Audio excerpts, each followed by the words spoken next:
ప్రేమ పాలన ఎక్కడ, జగన్ గారి పాలన ఎక్కడ? భూమికి ఆకాశానికి ఉన్నంత తేడా లేదా? ఏమన్నాడు జగన్ గారు? పూర్తి మద్యపాన నిషేధం చేస్తామన్నాడు.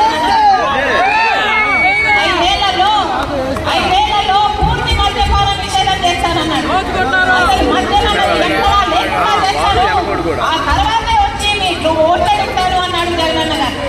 నాకు మేనిఫెస్టో అంటే బైబుల్, ఖురాను, భగవద్గీతతో సమానం అన్నాడు. ఆ మేనిఫెస్టోలో నేను పెట్టాను మద్యపాన నిషేధం చేస్తాను అన్న జగన్ గారు. మరి ఇప్పుడు ఏమైంది? అన్న ఎలా ఉంది ఇప్పుడు పరిస్థితి అని మన 4 రోజుల కింద నేను అన్నని అడిగితే, ఏమి మద్యపాన నిషేధం అమ్మా, ఇప్పుడు సర్కారే మద్యం అమ్ముతుంది, అది కూడా సర్కారు ఏది అమ్ముతే అదే కొనాలి అన్నాడు. అదేంటన్నా అంటే ఇప్పుడు కొనాల్సింది వేరే వేరే బ్రాండ్లు ఏం దొరకవమ్మా, ఏదో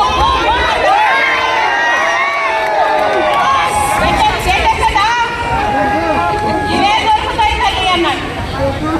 ఈరోజు ప్రత్యేక హోదా తేవడం వల్ల ఏమో కానీ స్పెషల్ స్టేటస్ అనే మందుబాటలు అయితే వచ్చింది.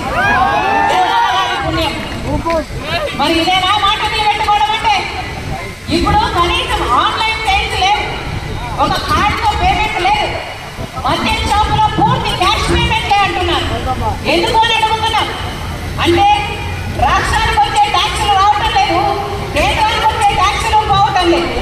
అయినా కూడా పూర్తి అక్రమమైనా కూడా యథేచ్ఛగా మద్యం అమ్ముకుంటున్నారు. ఏం చేతనైంది? ఈ 10 సంవత్సరాలైంది మనకు రాష్ట్రం ఏర్పడి. మరి ఈ 10 సంవత్సరాలలో కనీసం ఒక్క అడుగన్నా ముంచేశారా? ఒక్క అడుగన్నా అభివృద్ధి చెందిందా?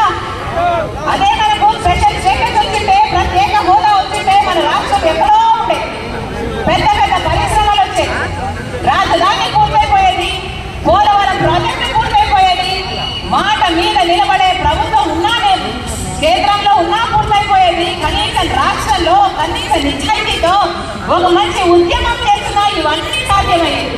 కానీ ఆలోచన చేయండి, 10 సంవత్సరాలైంది రాష్ట్రం ఏర్పడి, ఇప్పటి వరకు మనం ఒక్కటి కూడా సాధించుకోలేదు. మరి మనం ఏం అభివృద్ధి చెందినట్టు? మాకు కనీసం రాజధాని లేదే, మా పరువు ఏం కాదు అని ఒక్కసారైనా కేంద్రం నిర్మించారా? ఎన్ని వాగ్దానాలు ఉన్నాయి? ఒక్కటంటే ఒక్క వాగ్దానాన్ని కోసం కూడా పోరాటం చేయలేదు. అందుకే రాజశేఖర రెడ్డి బిడ్డ మళ్ళీ రాజశేఖర రెడ్డి గారు ప్రేమించిన ఆంధ్ర రాష్ట్రంలో నా గుండెలో నిజాయితీ ఉంది, నా పుట్టింటికి మేలు చేయాలి అన్న తపన నాలో ఉంది. అందుకే ఆంధ్ర రాష్ట్రాలలో అడుగుపెట్టింది రాజశేఖర రెడ్డి బిడ్డ. పోలవరం ప్రాజెక్టు వచ్చేంత వరకు కొట్లాడతాం, స్పెషల్ స్టేటస్ వచ్చేంత వరకు కొట్లాడతాం, రాజధాని సాకారం అయ్యేంత వరకు కొట్లాడతాం. ఆంధ్ర రాష్ట్ర ప్రజలకి హక్కు అయిన ప్రతి వాగ్దానాన్ని నిలబెట్టుకునేంత వరకు రాజశేఖర రెడ్డి బిడ్డ ఇక్కడి నుంచి కదిలేదు కాదు. మళ్ళీ చెప్తున్నాం ఆంధ్ర రాష్ట్ర ప్రజలు, మళ్ళీ హెచ్చరిస్తున్నాం ఆంధ్ర రాష్ట్ర ప్రజలు, ఇదే బీజేపీ పార్టీలో ఒక్క వాగ్దానం కూడా మనకు నిలబెట్టుకోకపోయినా, ఒక్క రకంగా మనకు మేలు చేయకపోయినా, ఇటు జగనన్న గారు, అటు తెలుగుదేశం చంద్రబాబు గారు ఇద్దరు పొత్తు పార్టీలు అయ్యాయి బీజేపీ పార్టీ. ఈ 2 పార్టీలు పొత్తు పార్టీలు అయ్యాయి బీజేపీ పార్టీ. అందుకే చెప్తున్నాం, బీజేపీ పార్టీకి వేరే ఓటు అవసరం లేదు. వైసీపీకి వేసిన ప్రతి ఓటు బీజేపీకే పడుతుంది, తెలుగుదేశం పార్టీకి వేసిన ప్రతి ఓటు బీజేపీ ఖాతాలోనే పడుతుంది, జనసేన వేసిన ప్రతి ఓటు బీజేపీ ఖాతాలోనే పడుతుంది. వీళ్ళందరూ ఒకటే, మన కంటికి కనిపించవు కానీ వీళ్ళందరూ అక్రమ పొత్తులు పెట్టుకున్న వాళ్ళు. మళ్ళీ బీజేపీ పార్టీ అధికారంలోకి వస్తే మళ్ళీ మనకు ప్రత్యేక హోదా గురించి మాట్లాడరు, మళ్ళీ పోలవరం గురించి మాట్లాడరు, మళ్ళీ మన రాజధాని గురించి మాట్లాడరు, మన హక్కుల గురించి ఎవరు మాట్లాడరు. అందుకే చెప్తున్నాం, ఇటు జగన్ రెడ్డి గెలిచినా, అటు చంద్రబాబుని గెలిచినా, ఎవరు గెలిచినా మన రాష్ట్రానికి ప్రత్యేక హోదా వీళ్ళు తెలియదు. బీజేపీ అంటే మన రాష్ట్రంలో బీజేపీ అంటే మరి ఎక్కడో లేదు, మరి ఎవరో కాదు. బీజేపీ అంటే బాబు, జగన్, పవన్. బి అంటే బాబు, జే అంటే జగన్, పి అంటే పవన్. దేశం మొత్తంలో బీజేపీ అంటే వేరే అర్థం ఉంది కానీ మన రాష్ట్రంలో మాత్రం బి అంటే బాబు, జే అంటే జగన్,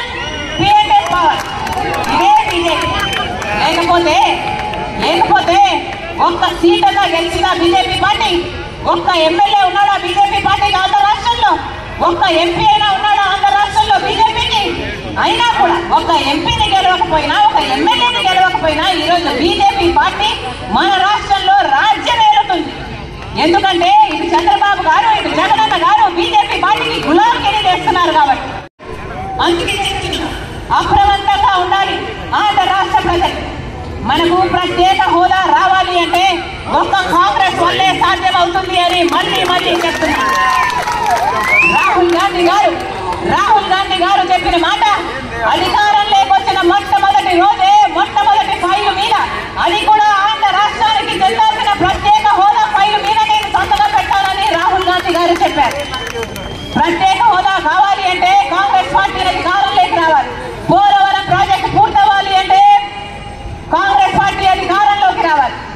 రాజధాని తలెత్తుకునేలా మనకు రాజధాని రావాలి అంటే కాంగ్రెస్ పార్టీ అధికారంలోకి రావాలి.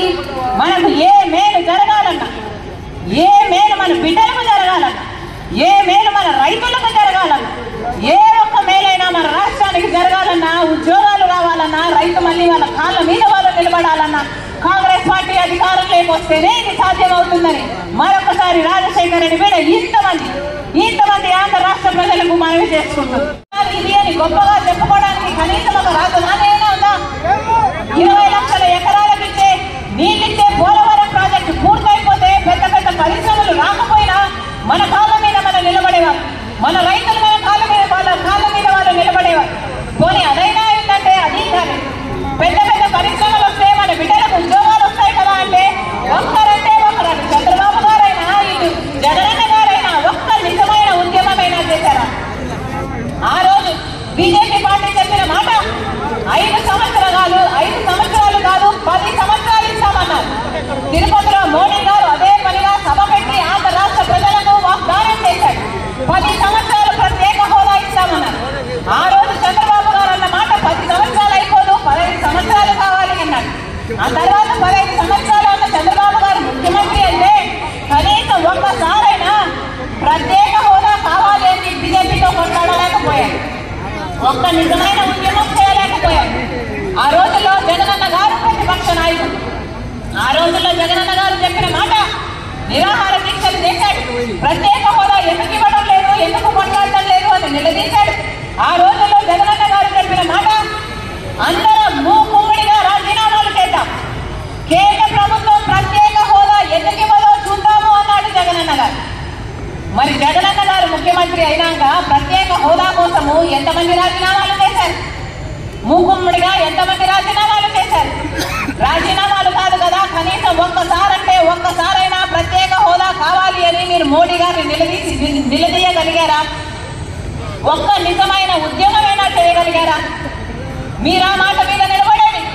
రాజశేఖర రెడ్డి గారు మాట తప్పకుండా మడమ తిప్పకుండా పరిపాలన చేశారు. మాట కోసం ప్రాణమైనా ఇచ్చేవాడు రాజశేఖర రెడ్డి గారు. మరి ఏమైంది? జగనన్న గారు పూర్తి మద్యపాన నిషేధం అన్నాడు, ఆ మాట నిలబెట్టుకోలేదు. ప్రత్యేక హోదా అన్నాడు, ఆ మాట నిలబెట్టుకోలేదు. మరి ఇదేనా రాజశేఖర రెడ్డి గారి ఆశయాలను నిలబెట్టడం అంటే? ఈరోజు మన రాష్ట్రంలో 8 లక్షల కోట్ల అప్పుల కుప్ప ఉంది.